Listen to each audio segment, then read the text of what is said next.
Hello everyone. In this video, I wanted to talk about a comic series that I've been working on called the 15th Street Shorties. So this series is about these girls who play a very dangerous version of baseball. The version of baseball that they play is called no holds barred baseball. And basically what it is that you can bring anything you want to play the sport of baseball as long as you're using an actual baseball and playing by the standard rules, which is how the game is played. In this series, there's going to be like different teams. Like you'll see like a ninja girl team, a rocket girl team. There will be a military team, a clown team, and just more different random, very bizarre teams like that. The main character of this series is a girl named Lily, who used to take ballet lessons until her ballet instructor passed away in a car accident. Now she uses her ballet skills to help her play the game of baseball. Now the concept behind how the sport was created is there were these troubled teens who needed a way to get their record cleared somehow.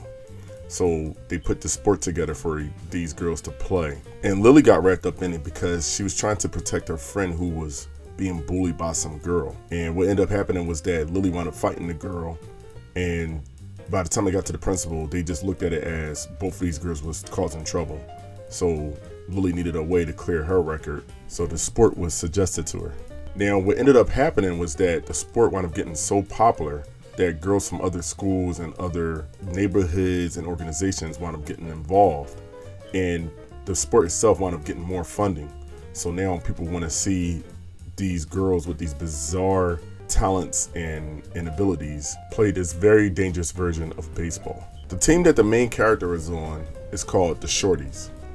And just to tell you a little bit about like some of the members on their team, they have this one girl, right, who's Japanese, and she's kind of like a samurai student. So she plays the game using a wooden Daito sword as a baseball bat. And when she comes up to the plate to play the game, she stands in like traditional samurai poses to strike the ball with her wooden Daito sword. There's another character on their team who is a robotics specialist, and she uses drones on the field to help catch the ball. For the clown team, I want to have a pitcher who's a mime.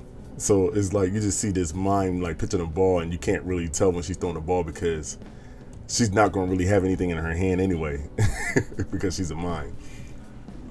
For the military team, you're going to see like characters using bazookas and stuff like that to hit the ball with. I want the pitcher to use a bazooka to actually shoot the baseball out of the gun. So it's going to be like really bizarre characters like that using all kinds of different talents in the sport of baseball. So for this series, I'm not going to be the only one working on it. I also have another illustrator named Henry Wilson who will be helping me produce this series. So Henry's going to be on board as a character designer and also penciler for some of the pages. Just to share a little bit about Henry Wilson, he is a very skilled artist that I've been working with for years, and he helped me produce various projects for some high-profile clients. So I'm glad to have him on board to help me with this project. Okay, now that I have told you about the series that I've been working on, I'm going to share a little bit with you about how I create comics. As you can see, I'm working on this character. I kind of like to draw my characters and polish them up separate instead of doing it on the actual page. It's just easier for me. There are times where I would actually like work on like the whole page itself and have the character in the place that's supposed to be while I work on it. But the program that I use can get a little funny when there's like a lot of sketch lines in one frame. So what I tend to do is I like to break it up sometimes and just work on the character separate and then put them in the panel that they belong in. So, you know, everyone's using different programs. People use different programs. Everyone's different of the way they work. But just for me, you know, this is something that I find that works for me. Depending on what program you use, you can probably use the same kind of technique. It just makes it less confusing having the characters separate and then putting them where they belong.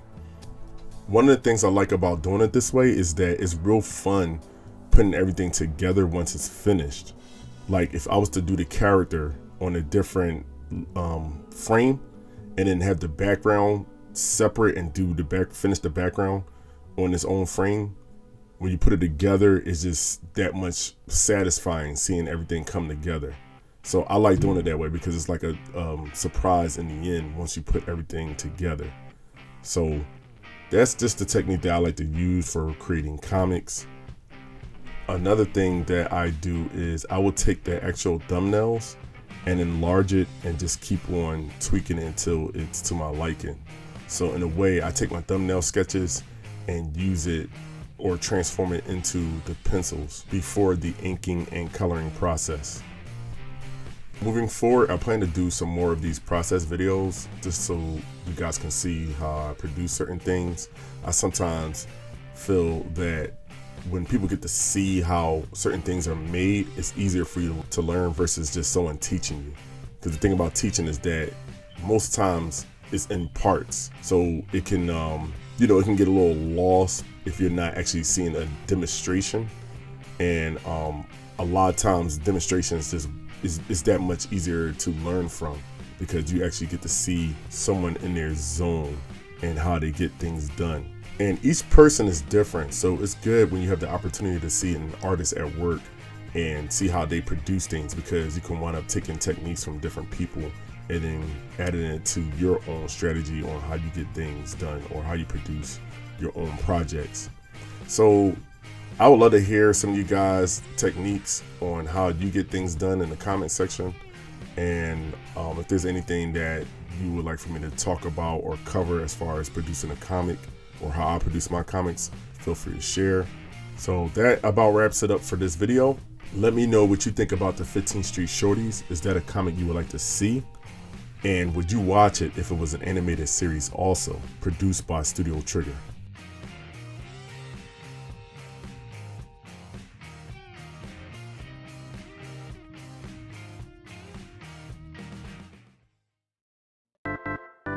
If you enjoyed this video, then hit that like and subscribe button. You can also check out some of my other videos. Feel free to leave a comment or suggestions for future videos you would like to see me do. Thank you for watching, and God bless.